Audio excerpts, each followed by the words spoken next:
Okay, Luke, here we go. I want to start off with some photographs before I actually play your swing. So first of all, you did very, very well. In fact, you did so well you overcorrected. Remember at the beginning of your lesson, 100% of your shots just about were missing left, and then we actually had you missing right. And a lot of that was the club face, but now that the club face is fixed, I want to talk more about the swing plane later on to get rid of the ball from going too far right. So let's just take a look at the images in front of us. So on the left, this was after I had worked with you on incorporating some wrist hinge, and I just wanted you to take note of the club face from the face-on view. I did a comparison here to Anthony Kim. Very, very successful player out on the tour before he retired. You can see the similarity with the wrist hinge, the arms, and the club face. Now over here, this is before we altered your grip, right? So if we kind of slow down here and just say, hey, if there's a couple of things right off the bat to change, remember it was the grip, interlocking that pinky finger and the index finger, and then also the posture, which we can see from not this camera angle, but from the down the line view. So over here, when you started, we can see the spacing, in between the hands there. It was more of a baseball style grip, and that club face was extremely closed, which a club face that's shut almost 100% of the time, your miss will be left. So a closed club face makes the ball go left, an open club face makes the ball go right. So Luke, this is the down the line view, just a couple more photographs. So we just looked at the face-on view. This is the down the line view before we look at the video. So again, check out your club face here, and also the angle of the club. We can see how much closer it looks to Anthony Kim versus the very first couple swings you took where that club face is very close. So just wanted to show you this. Now, there's going to be some other aspects to talk about when I play the video, but anytime you're filming yourself, see how your pinky and your index fingers interlocked, again, just looks way, way better. So you're probably wondering, well, if it looks so much better, why was the ball still drifting right? Well, this, again, leads me into my next point, which is the swing plane. So let's take a look at that. From the down the line view, if we were to play your actual video here, and again, this red line, golfers' terminology, they call that the plane. So every shot, again, is a result of the club face and the club path. So if we play this in slow motion, we can see your takeaway is actually pretty darn good. You're taking it up the plane, and if we, again, get you at the top here, you're in a decent spot. Now, I'm going to talk a little bit about the hips and the pivot because that actually will influence what the club does, but again, interlocking grip looks great, and if you were going to go to the range today without overwhelming yourself, I would say keep that interlocking grip, and then once again, I would say back your feet up and keep everything else in the same place. That will get you so you're not too flexed at the hips there at address because you're kind of sitting back a bit. So the posture will also influence the plane. So anyways, let's play this. Up the plane, and here's where you get into a little bit of trouble. So you look good here, but what's happening now is you're coming down steep. So if we look at the actual shaft of the club, it's going to get vertical of the original plane line. So this is what we would call an out to in swing path, when the club head is out of the hands like that. So you've always made that move. That has never changed because we were so focused on the club face. And now that the club face is better, I would say the swing plane would be the area to focus on. So what's going to happen here is when you come in too steep, you're coming out to in, swinging this way, but because you now have an open club face, the ball will leak out to the right. So previously what had happened is you were somewhere up here with that club face that was, incredibly closed, where it was facing the camera, and you still were coming out to in, and the club face was aiming here, so that's why you would pull it way left. So all we have to do now is simply fix the swing plane, and I think you'll be hitting way, way better golf shots. So let's just look at this one more time. And again, I'm going to just give you one or two drills. I don't want to do an information overload. We talked about how if you squeeze this right elbow in, that will actually get the shaft to kick back that way. That would flatten it out. And then also, again, though, the pivot in the lower body, we want to get your hips more open and just have you making a better turn. That would automatically help. So let's focus on that, and I'm going to show you some drills. And then actually, sorry, before I show you the drills, I want to show you Anthony Kim from Down the Line View, since we're using him as a reference. And because, again, he was one of the great ball strikers on tour before he retired. So, takeaway looks really nice, similar to yours. He's going up the plane, but there's going to be some key differences here. So when he's at the top, so his hips are going to stay back. And I know I talked about this out on the range and just hinted at it a minute ago, but if we go back, again, notice his posture at address, right? He's not sitting back in the heels as much as you are. So he's, in other words, tipped out over the ball a bit more. So again, posture, grip, that's fine. If you just went to the range and worked on those two items alone and didn't give any other swing thoughts, I think you would be fine. But I just want to give you plenty to work on and get you acclimated to looking at this stuff on video, because that's really important, especially if you're practicing on your own. You can look at some of these positions. So again, take away up the plane. Now watch what happens with not the club face necessarily, but the shaft or the club itself. So it's parallel to the plane. And as he drops it down, so the right elbow will squeeze in. So he's approaching the ball at a very, very different angle than you are. So that club is a lot more shallow on the way down. The hips are staying farther back.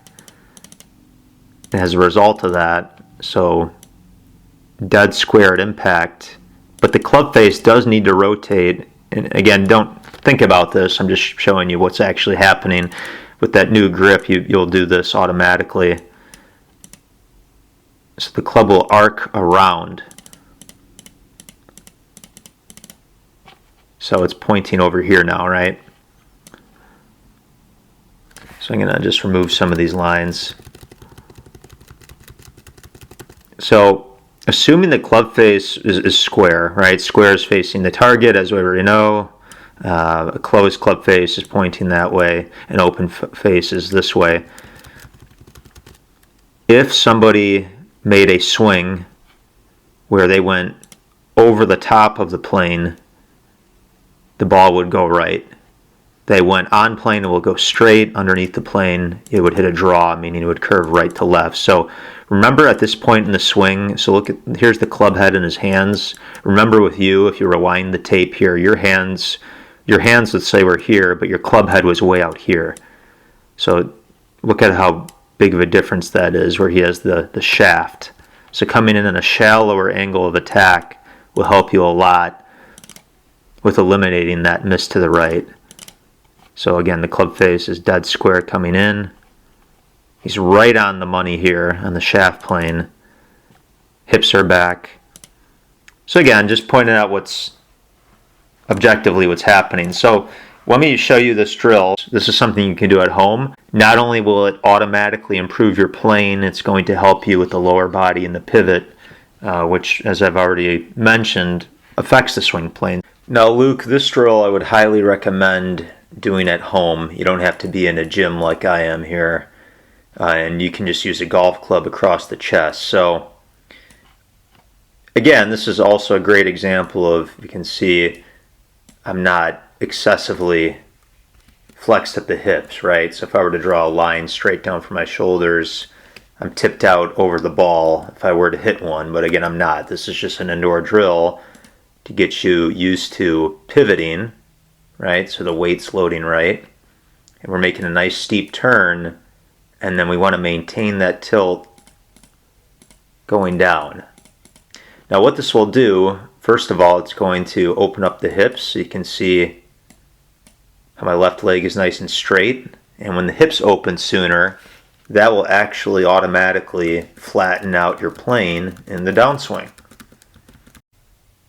And a lot of the stuff will just, if you do this drill a lot inside, it will, without even thinking about it, subconsciously transfer to the golf course. So again, club across the chest. You don't have to have a bar like this. You don't have to be in a gym. Just find any corner of a wall. And the key is to keep those hips back as you turn. And by creating this tilt, it also opens up sort of this pocket here for that right elbow to squeeze in front, which obviously, again, I'm not hitting a shot, clearly, but if I were, let me show you what that looks like. That allows the right elbow to squeeze in a little bit more, the lower body to open up. So here's myself, Luke, and just by doing that drill alone, it helped my game a lot. This is from last fall, and went out for a month, and I played maybe 2 or 3 times each week, and I was constantly shooting under 80. A lot of rounds that were 74, 77, 78. So watch what happens here as we go back. So notice the shoulder tilt. There's a steeper angle there. Hips went back. Now my right arm is a little bit higher than you or Anthony. You see, you guys actually have a better arm position than I do, but watch what happens here. There's that club face in good shape. Watch what happens in transition. So on the way down, see how this club is already parallel to the plane line? So it's flattening out. And as it comes down, we can see how that club, again, it's still parallel to the plane. So the club head is here, and the hands are here. When it comes down, it's going to actually intersect right on the money. And then my hips are way, way open at impact, which is always a good thing. I mean, the more you can rotate those hips and get open, you'll hit the ball a lot better. So again, just by doing that wall drill, it's amazing how it impacts multiple facets of the golf swing. And obviously there's some stuff to work on here. My swing is far from perfect. So on the way down, I would actually like to keep this depth in the hips, and you can see my hips slide forward a bit, so I lose that posture, and I'm starting to pop up a little bit. I want to stay down on the ball longer, and then there's that club arcing around that way. So again, it's interesting because a lot of people think that the club face stays aimed at the target. That's not the case. It starts out square, right? It's going to eventually open up a little bit. And then as it comes down, by the time I hit the ball, it's going to be square, right? And then it's going to close. So there is rotation through that impact position, but again, it's not something you really have to consciously think about. Just again, to keep it simple, that new grip, you should be fine, and just do that wall drill as much as you possibly can at home. So to summarize or wrap things up here, with that wall drill from the face on view, if we look at you, it will automatically help you with your turn so that the right shoulder pulls back a little bit more. And I know on the range you talked about loading to the inside of the right foot, because when you do that and work in that wall drill, what's going to happen is you'll get a better lateral advancement of the hips, which is something that all good players do on the way down. So ideally at impact, and this is pretty, I'm not going to lie, this is actually pretty good. You're getting some forward angle here. But we would ideally at impact, as you're coming in, like to see your hips more over here. Let's go back one last time and look at a pro player to see what they're doing. So if we look at Tiger Woods in his prime here, watch this as he goes back. So he's going to turn back This right shoulder will pull back behind him. Again, all this can be accomplished by that wall drill. He's going to pivot to the inside of the right foot. Wrists will start to hinge as we talked about that L position, right? But here's the key. Hips will advance laterally quite a bit on the way down. So I know this is the face-on view, but that alone will help flatten out the plane. So there's that athletic weight shift into the ball. And then we'll look at it one last time with Anthony Kim. All right, so here we go again, Anthony Kim. Watch this. So he's making a great turn, right? He's starting to hinge the wrists. And he's already going to start to shift that weight. So that pivot was to the inside of the right foot. Now watch what happens on the way down. Big lateral advancement there. Let's play this again. So we're going to freeze him at the top now. Just watch the hips. The weight's going to transfer deep into that left heel as he rotates through. Alright, so I know that's quite a bit, and I always recommend watching these videos more than once. And let's stay in touch. I'm curious to see if you have any questions. Let me know what you think. And keep working on this stuff.